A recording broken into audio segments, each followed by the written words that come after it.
Greetings all and salutations. I am Mr. Jonathan Kruk. I'm putting on these spectacles in order to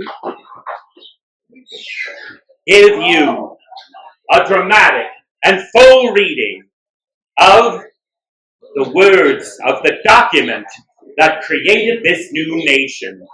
Words that continue to bind us today, especially during these trying times. My friends, I give you the Declaration of Independence for the United States of America.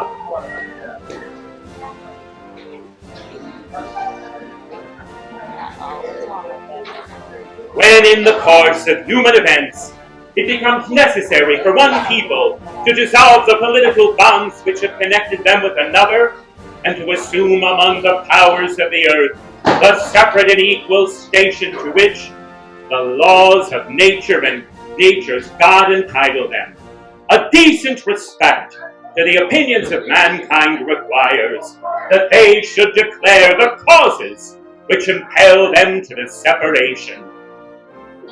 We hold these truths to be self-evident, that all men are created equal, that they are endowed by their Creator with certain unalienable rights, and that among these are life, liberty, and the pursuit of happiness. That to secure these rights, governments are instituted among men, deriving their just powers from the consent of the governed. That whenever any form of government becomes destructive of these ends, it is the right of the people to alter or abolish it, and to institute new government, laying its foundation on such principles and organizing its powers in such form as to themselves shall seem most likely to affect their safety and happiness. Prudence shall indeed dictate that governments long established should not be changed for light and transient causes, and accordingly, all experience hath shown that mankind are more disposed to suffer while evils are sufferable than to right themselves by abolishing the forms to which they are accustomed. But when a long train of abuses and usurpations, pursuing invariably the same object, evinces a design to reduce them under absolute despotism, it is their right, it is their duty to throw off such government and to provide new guards for their future security. Such has been the patient sufferance of these colonies, and such is now the necessity which constrains them to alter their former systems of government.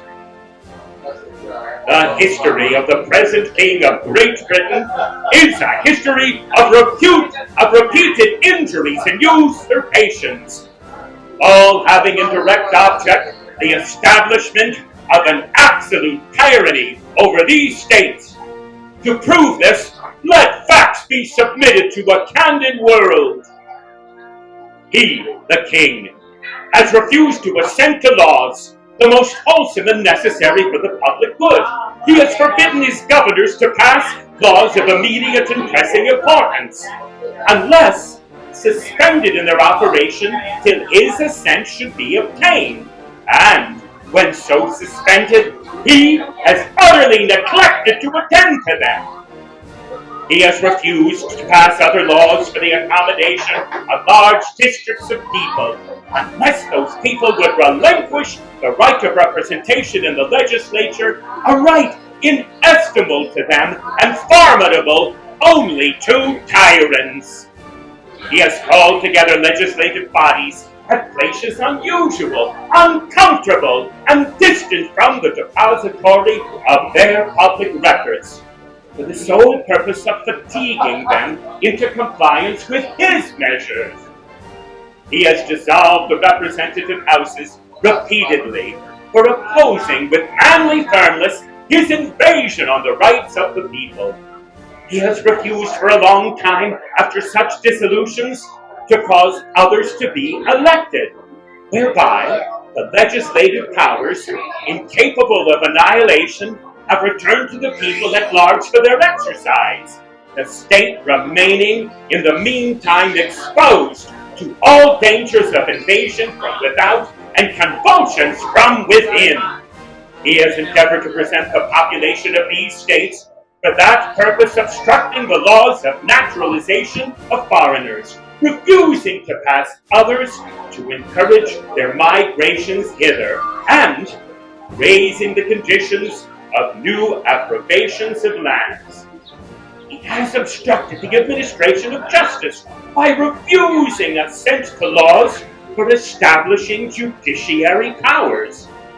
He has made judges dependent on his will alone for the tenure of their offices and the amount and payment of their salaries. He has erected a multitude of new officers and sent hither swarms of officers to harass our people and eat them out of their substance. He has kept among us in times of peace standing armies without the consent of our legislatures. He has affected to render the military independent of and superior to the civilian power. He has combined with others to subject us to a jurisdiction foreign to our Constitution and unacknowledged by our laws, giving his assent to their acts of pretended legislation. For quartering large bodies of armed troops among us, for protecting them by mock trial from punishment for any murders which they should commit on the inhabitants of these states, for cutting off trade with all parts of the world, for imposing taxes on us without our consent, for depriving us in many cases of the benefit of trial by jury, for transporting us beyond seas to be tried for pretended offenses, for abolishing the free system of English laws in a neighboring province, and establishing therein an arbitrary government, and enlarging its boundaries so as to render it at once an example and fit instrument for introducing the same absolute rule into these colonies, for taking away our charters, abolishing our most valuable laws, and altering fundamentally the forms of our government, for suspending our own legislatures and declaring themselves vested with power to legislate for us all in cases whatsoever.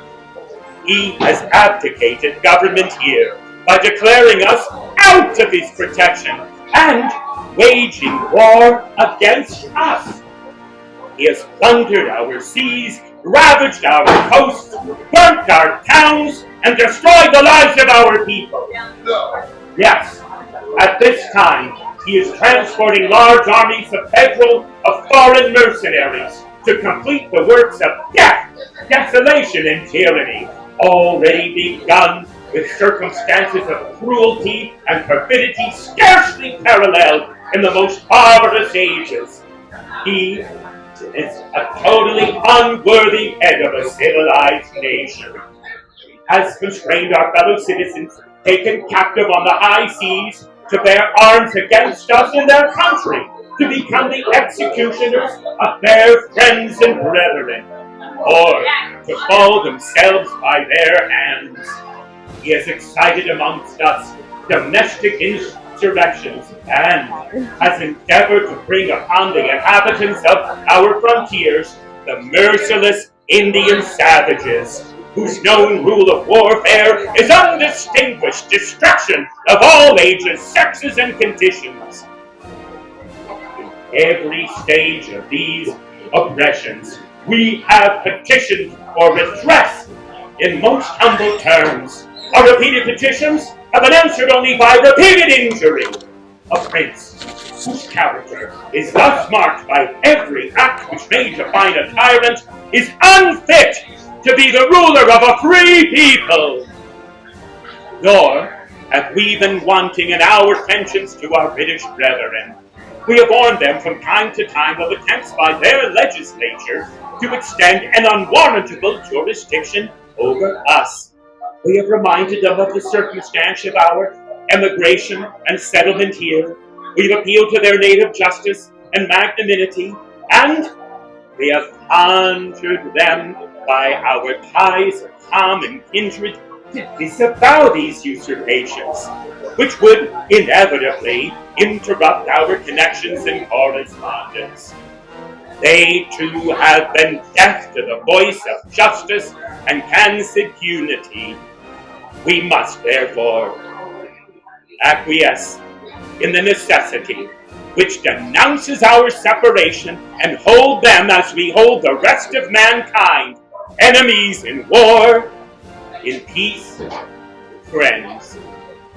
We, therefore, the representatives of the United States of America in General Congress, assembled appealing to the Supreme Judge of the world for the rectitude of our intentions, do, in the name and by the authority of the good people of these colonies, solemnly publish and declare that these united colonies are, and of right ought to be, free and independent states, that they are absolved from all allegiance to the British Crown, and that all political connection between them and the state of Great Britain is and ought to be totally dissolved, and that as free and independent states, they have full power to levy war, conclude peace, contract alliances, establish Congress, and do all other acts and things which independent states of right do. And for the support of this declaration, with a firm alliance on the protection of divine providence, we mutually pledge to each other our lives, our fortune, and our sacred honor. Thank you very much.